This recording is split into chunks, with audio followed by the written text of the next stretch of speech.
All right, this next portion we're going to do is in the next tab over, and it's down here. And if you click on that, we're going to be doing some searching for a few things that maybe you can have some variables on. So when you're going to look for the cost of housing for a place that you think after graduation, whether that's high school graduation or college graduation, that you may want to live. Okay, maybe 10 years from now, after you work a couple of years and have enough to buy a house, something like that.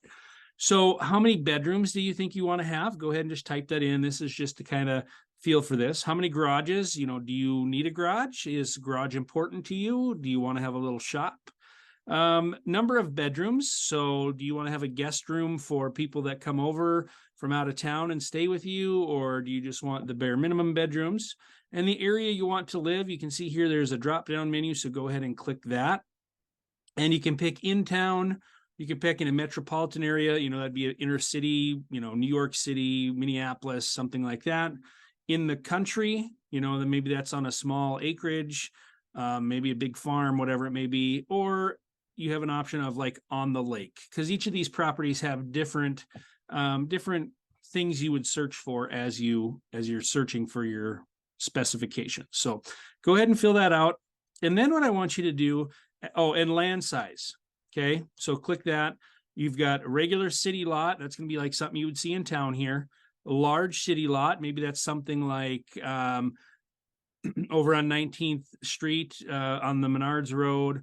Those big houses that have quite a bit more land. Maybe that's like a large city lot. A small hobby farm, that's going to be 5 to 30 acres. A large farm, 30 plus acres. A lake lot or urban multiplex, no lot. So that's going to be like a condominium that's in like a high-rise type building. You would have no property with that, as it's kind of a communal building and you own just your little apartment.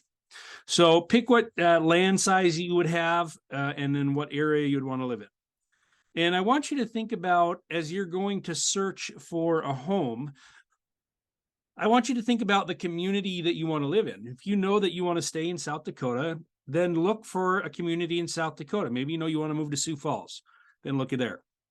You know you want to stay in Watertown, then go ahead and use Watertown as your location.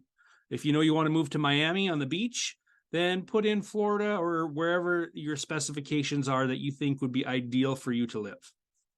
And then what we're going to do is we're going to go ahead and we're going to go out to Zillow.com right here. And we're going to look for some homes that meet our criteria. So I'm going to go ahead and click Zillow and have it take me out there. And then you would go ahead and put in your neighborhood or address. So if it's, you know, Minneapolis, Miami, Watertown, whatever, I'm just going to put in Watertown, since that's where we are today. And I'm looking for sale.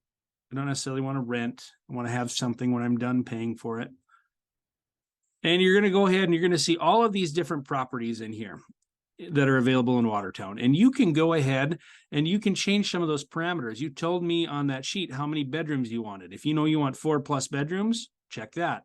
You want 1 bathroom, or do you want 2? Do you want one that you use that's on like a master suite and then your guests have a different bathroom to use? Or do you know that you want 1, 2 on the main floor, 1 in the basement kind of deal? So pick your bathrooms that you would want and apply that. Home type, we're probably looking for houses. You can put any of these. We're not looking for just lot or land. We want an actual structure that we can live in. House is going to be like a single family home. A townhome is going to be like where 2 houses are connected in the middle and they kind of share the land. Multifamily home is going to be like an apartment or a condominium where there's multiple people living in one residence. Condos are kind of the same thing. Multiple people living in one location. You probably don't have any land with this. A condo, you maybe have land with a multifamily, maybe a small backyard. Lots and land, we don't want that. That's going to be bare land with no housing on it.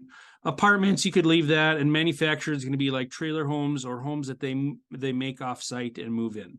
So whatever you want to choose from that, go ahead and choose that. And then there's some more parameters you could choose if you know how close you want to be to town, parking spots you're allowed, square footage, has a basement, again, that garage, was there garages available, etc. So find your search, and then you're going to take some time. I don't want you just to click on one house and look at it and call it good. I want you to go through a few and get a feel for the house and the layout. You know your house, you know your grandparents' house.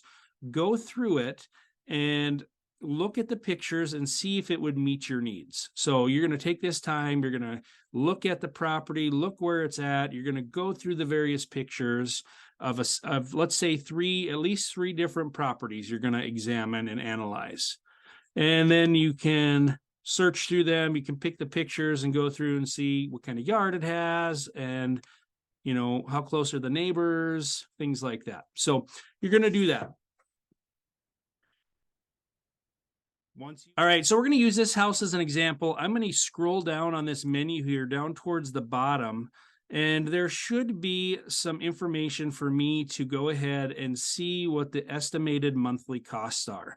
And this might be different depending on, maybe you've been saving money and you have money to put down. Maybe you don't have any money to put down, but this is calculating insurance and things like that. Utilities, that's not included. So this is just going to give you your monthly house payment. Right here, this is the number that we're going to take and use. So what you're going to do, this document that has your parameter set, I want you to come down here, and where it says how much is the estimated monthly payment, we're going to take that number from right here on Zillow, 1881. So go ahead and put that number in, and that is what that house would cost. And you kind of have an idea what it's going to look like and so forth.